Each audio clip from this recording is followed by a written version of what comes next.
بسم الله الرحمن الرحيم. مشاهدينا الكرام، أهلا ومرحبا بكم وحلقة جديدة من حلقات البرنامج من رحاب الأزهر الشريف، وفي ضيافة فضيلة الإمام الأكبر الأستاذ الدكتور أحمد الطيب. نبدأ معكم حلقة اليوم.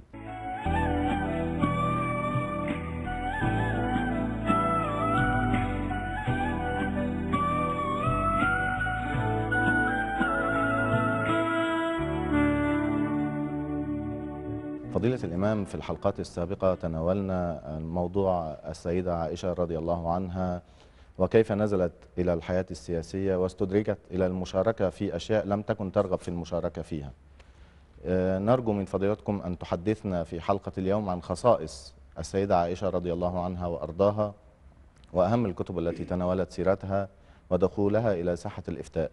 ولكن قبل أن نتناول موضوع السيدة عائشة رضي الله عنها، هناك موضوع هام يدور في الساحة حاليا، وهو موضوع انتقادات لجنة الحريات الدينية بالكونجرس الأمريكي لواقع الحياة الدينية في مصر.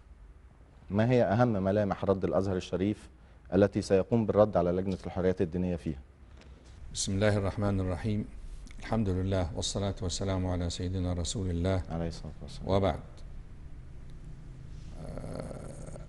من وجهة نظري أنه خير للمشاهد أن يستمر مع تاريخ السيدة العظيمة أم المؤمنين السيدة عائشة رضي الله عنها من أن ينشغل بمثل هذه الأمور التي نراها من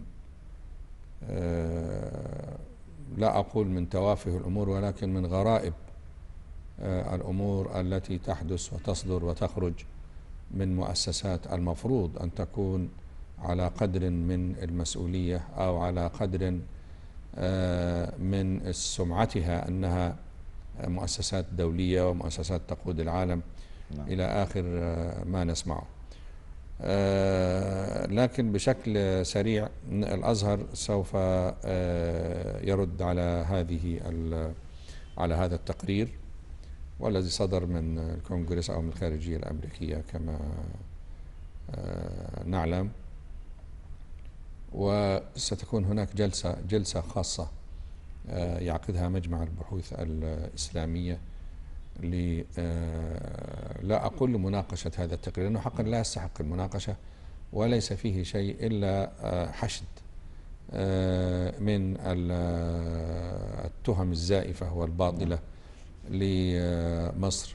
وحقيقة المقصود به العالم الإسلامي، أو المقصود به الإسلام والمسلمون. وأنا لا أدري يعني في كلمة سريعة من الذي أعطى الولايات المتحدة أو غير الولايات المتحدة الحق في أن تدس أنفها في ثقافات الشعوب أو في حضارات الشعوب أو في أديان الشعوب، وأن تقول لهم يعني افعلوا هذا الشيء أو لا تفعلوا هذا الشيء. هذا الباب لا يستحق أن أقول أنه باب خطير، ولكن هذا الباب لن تجني منه الولايات المتحدة ولا دعاتها هناك إلا كل المتاعب وكل المصاعب التي عليهم أن يتحملوها. لأني من وجهة نظري والله إذا كان أنت كثقافة أمريكية تريد أن تفرضها علي، لا، أنا أيضا من وجهة نظري أنا أريد أن أفرض عليك ثقافتي الشرقية، لأني أرى أن ثقافتك منحرفة، وكأمريكي يعني أو كثقافة أمريكية منحرفة، ولي الحق يعني نفس الحق الذي يستعمله الأمريكان لنفسه. نعم، أنا لي الحق أيضا كرجل شرقي أن أقول لك أننا حضارتي أفضل، وأنك أنت عليك أن تعامل المرأة بالشكل الفلاني كما يعاملها النظام الإسلامي، عليك أن تتعامل في مجتمعك في اجتماعياتك أو في اقتصادياتك أو في فنونك أو إلى آخره. ويعني حينئذ سوف تجد أن يعني خطاب الشرق خطاب قوي. لأن الحضارة الأمريكية أو الحضارة الغربية حضارة مليئة بالعورات، لا أقول بالعورات التي ترفضها الأديان، ولكن مليئة بالعورات التي يرفضها الذوق الإنساني ترفضها فطرة الإنسان أينما كان مؤمنا كان ملحدا. كثير من وكفى ثقافة الشذوذ الجنسي، والتي يعني وصلت إلى أماكن ما كنا يعني نتخيل أنها يمكن أن تصل إليها. على كل حال نحن يعني بصدد إعداد صياغة. نعم. إن شاء الله ننتظر أن يعني هذه الصيغة تعبر عن جميع أطياف الشعب المصري بكل أديانه وعقائده. وفي الأسبوع القادم هناك جلسة مخصصة لمجابهة هذه الأكاذيب أو هذه المفتريات أو هذه الجرأة التي لا تدل على أن وراء هذا التقرير عقلاء أو حكماء، وإنما عقول ضائشة.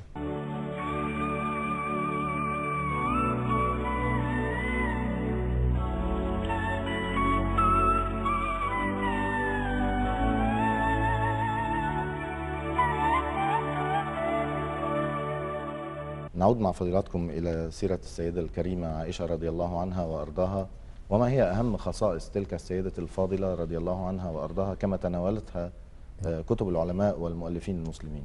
أيضا أريد يعني قبل أن أبدأ حديثي عن أم المؤمنين رضي الله عنها وأرضاها أن لا يمل المشاهد من كثرة أو من تكرار الحلقات حول سيدتنا وأمنا أم المؤمنين السيدة عائشة رضي الله عنها زوج النبي صلى الله عليه وسلم، لأن هذه السيدة فعلا تستحق أن تفرض لها حلقات على مدى 2 أو 3.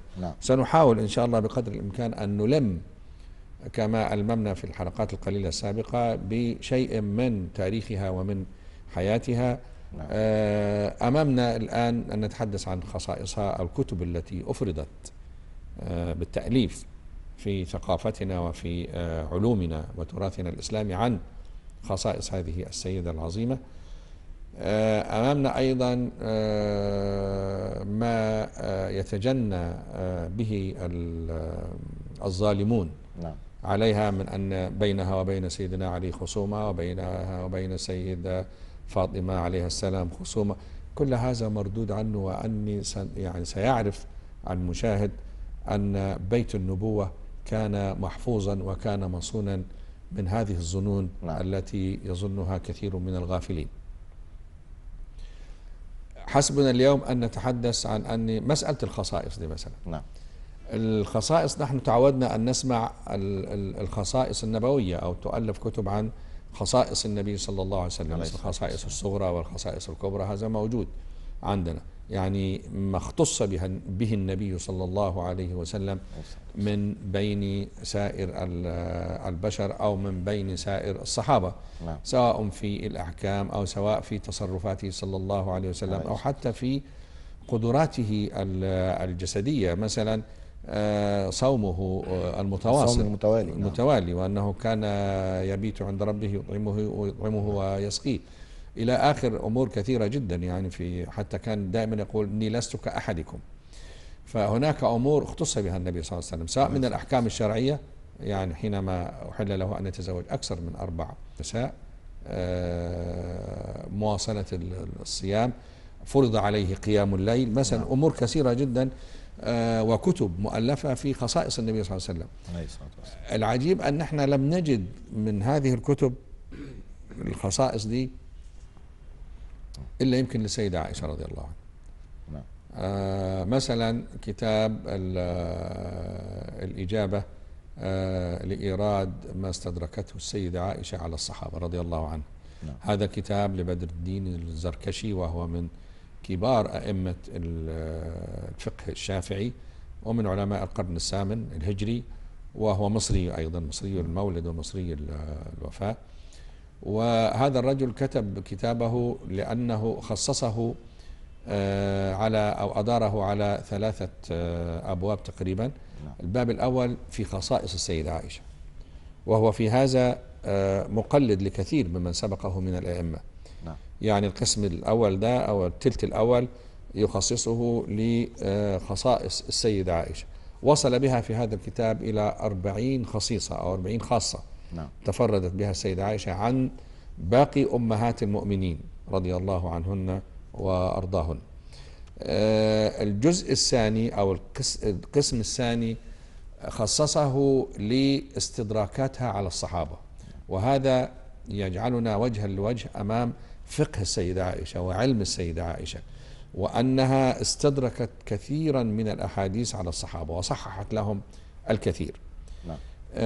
القسم الثالث استدراكات عامة، يعني في أبواب من الفقه. يعني القسم الثاني استدراك على مثلا حتى جميع استدراكها على أبي بكر، على أبيها، استدراك على عمر، استدراك على علي، استدراك على عثمان، استدراك على أبي هريرة، استدراك على كثيرين من يعني حتى على خليفة رسول الله صلى الله نعم عليه وسلم ووالدها والدها، نعم نعم. استدركت عليه، لأنها أصلا هي التي عاشت مع هي أقرب الناس أقرب إلى رسول الناس الله إلى صلى الله النبي صلى عليه الله عليه وسلم. وسلم وألصق الناس بالنبي صلى الله عليه وسلم، ثم أنها لم تكن امرأة عامة مثل بقية يعني النساء.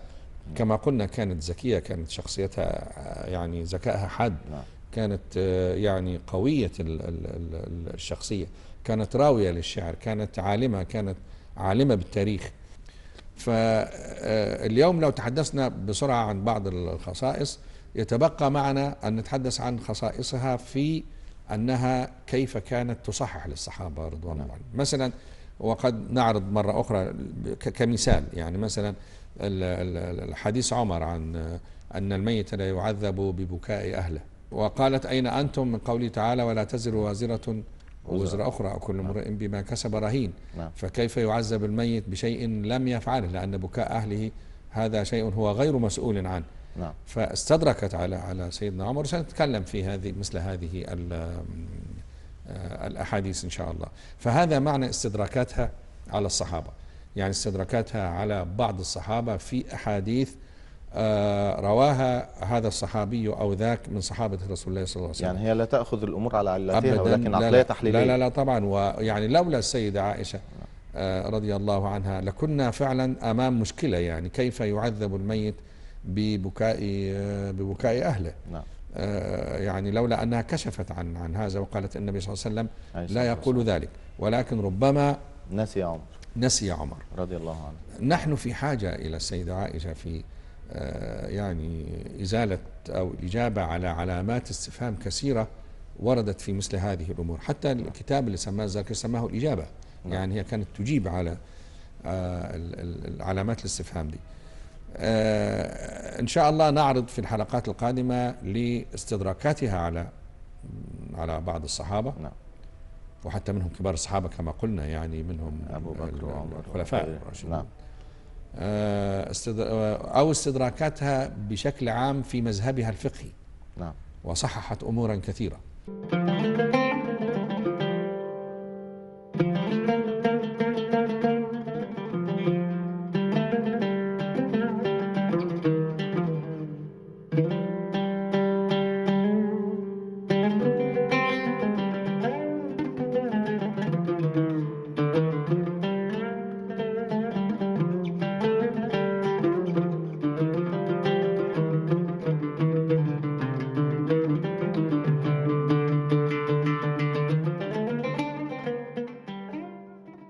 بالنسبة للخصائص كما قلت لحضرتك أن الإمام بدر الدين الزركشي وهو أحد الكتب المؤلفة في السيدة عائشة، وأنصح شبابنا من ولادنا من أهل السنة ومن غير أهل السنة أن يقرأوا هذه الكتب علشان يعلموا مقام السيدة عائشة، وأن لا يسمحوا لأي أحد تحت أي دعوة من الدعاوى أن يختطف عقولهم وأن يختطف أدبهم الإسلامي ثم بعد ذلك يحاول أن يعبث بهم. وصل بها إلى 40 خصيصة. الخصيصة الأولى أنه نزل فيها قرآن كريم يتلى. نعم. وكفاك الآيات التي نزلت في حادثة الإفك. نعم. 16 آية في سورة النور من رقم 11 إلى رقم 26. نعم. في 11 و 26 هذه الآيات، يعني ومن ضمنها إن الذين يحبون أن تشيع الفاحشة في الذين آمنوا لهم عذاب أليم في الدنيا والآخرة والله يعلم وأنتم لا تعلمون، إن الذين جاءوا بالإفك عصبة منهم إلى آخر الآيات. هذه الآيات فيها وعيد شديد جدا لمن يتحدث عن السيدة عائشة أو لهؤلاء الذين تحدثوا عنها ورموها بحادثة أو بفرية الإفك. يعني غلظ الله سبحانه وتعالى العقوبة تحديدا لمن يتناول السيدة عائشة. نعم، تغليظ عجيب. ولذلك الزمخشري يعني صاحب الكشاف، وهو من كبار وقدام المفسرين والناس عيال في التفسير عليه، يقول يعني لو فليت القرآن آية آية أو فتشت القرآن يعني ما وجدت فيه عقوبة أغلظ وأشد من عقوبة من رمى هذه السيدة بقصة الإفك. ولذلك وجدنا ابن عباس رضي الله تعالى عنه وأرضاه كان يخطب، أو كان في يوم عرفة كان في البصرة، فحين سئل عن هذه الآيات قال إن كل مذنب يتوب من ذنبه تقبل توبته ما عدا من أساء إلى السيدة عائشة، وما عدا من رمى السيدة عائشة بهذا الإفك فإنه لن تقبل توبته. أكرر، لن تقبل توبته فعلا. ولذلك يعني الذين رموا السيدة عائشة بهذا من القدامى أو من المحدثين لن تقبل توبتهم. لعله يكون تحذيرا لمن يخوضون في سيرة أم المؤمنين رضي الله عنها. أريد أن يلتفتوا إلى هذا، من أجل أن لو أي سفيه أطلق لسانه على السيدة عائشة عليه أن يعني لهم عذاب أليم في الدنيا والآخرة. نعم. حتى فسروا هذا العذاب الأليم في الدنيا بإقامة الحد. نعم. والآخرة يعني ربنا سبحانه وتعالى دائما يقولون إن الحدود ليست يعني زواجر. يعني عندنا خلاف في الفقه، هل لو واحد أذنب ذنب ثم أقيم عليه الحد، هل هذا الحد يكفر عنه هذه الكبيرة التي اقترفها ويسقط عنه؟ لا، ويعني وبعد ذلك يذهب إلى الجنة، يعني لو أقيم عليه الحد في الدنيا، ولا الحد ده معمول أو الهدف منه أو المقصود أو القصد منه هو أن يزجر الآخرين عن ارتكاب، وبالتالي يظل الذنب أو يظل الاسم موجود أيضا. الحقيقة في خلاف، لكن جمهرة الفقهاء يرون أن الحدود جوابر، يعني تجبر هذه العثرة وليست زواجر، ما عدا ذنب السيدة عائشة ده الذي يقترف رمي السيدة عائشة بهذا الإفك لن تقبل توبته بنص القرآن، لأنه لهم عذاب أليم في الدنيا والآخرة. نعم، يعني جمع عليهم العذابين. فأيضا أنا يعني أقول هذا لينتبه الشباب الذي يغرر به الآن ويستدرج لأن يطيل لسانه في أسرة النبي صلى الله عليه وسلم أو في بيت النبوة. فضيلة الإمام، نعتذر لفضيلتكم نظرا لضيق الوقت وانتهاء الوقت المخصص للحلقة، ونستكمل الموضوع في حلقة قادمة بإذن الله. مشاهدينا الكرام، في حالة وجود أي تساؤلات حول حياة السيدة عائشة رضي الله عنها وأرضاها أو خصائصها، نرجو إرسال هذه الأسئلة على البريد الإلكتروني المكتوب على الشاشة. شكرا لكم، وإلى لقاء جديد في حلقة قادمة بإذن الله.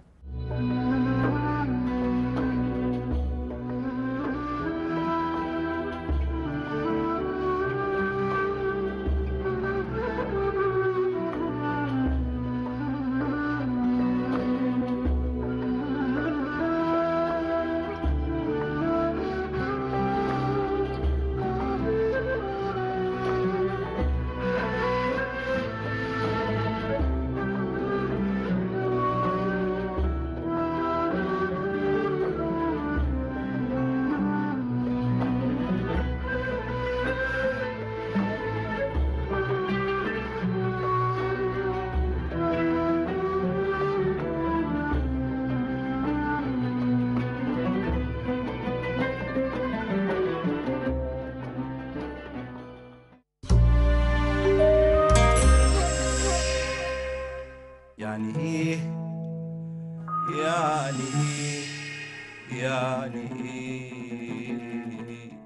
في عيوني مصر؟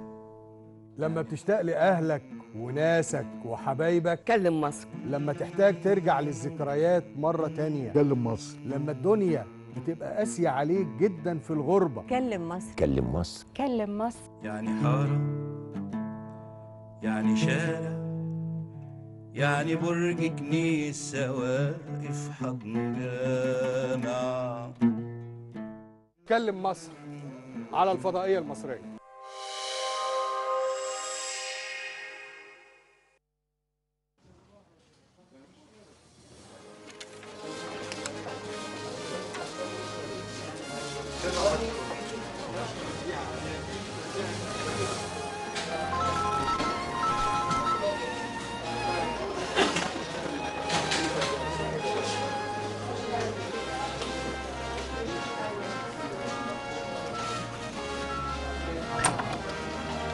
في لحظة بنتأكد فيها إننا بجد بنحب بلدنا، زي اللحظة دي. انتخابات مصر مجلس الشعب 2010.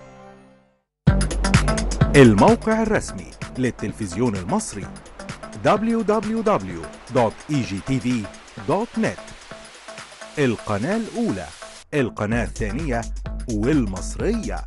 كل اللي يهمك عن أخبار التلفزيون المصري، مواعيد برامجك المفضلة، أفلامك ومسلسلاتك، وآخر الأخبار الفنية والرياضية لحظة بلحظة. وخليك على الهواء مباشرة من خلال الموقع اللي معروض دلوقتي واللي هيتعرض قريبا، وشارك برأيك من خلال استطلاع الرأي. خليك مع التلفزيون المصري على الموقع الرسمي egtv.net.